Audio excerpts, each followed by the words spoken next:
پرایمری سکول نوګزی بابا شلوبر د شدت بنسندې په دور کې دا سکول مکمله توګه ګموندې تابو شوی و.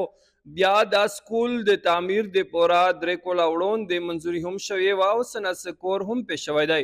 خو د انتظامیې د عدم دلچسپۍ په وجه باندې دا سکول جوړ نه کړلی شو او محکمه تعلیم خپله د ناکامۍ د پټولو د پورا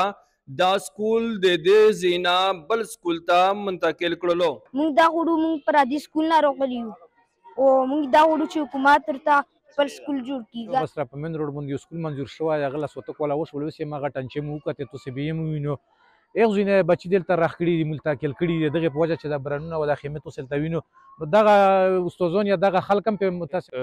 نیر نه ونسه د ساربان نیر نه ونسه تر نوکزي بابا پورې واحد پرایمري سکول دی چې په دا کې دومره غټ تعداد د موږ سره موجوده رہی. والدین او طلبا د وزیر تعلیم نه مطالبه کوي چې دا سکول د دوباره جوړ کړلی شي. ذاکر آفریدي، وحدت نیوز، باړه ضلع خیبر.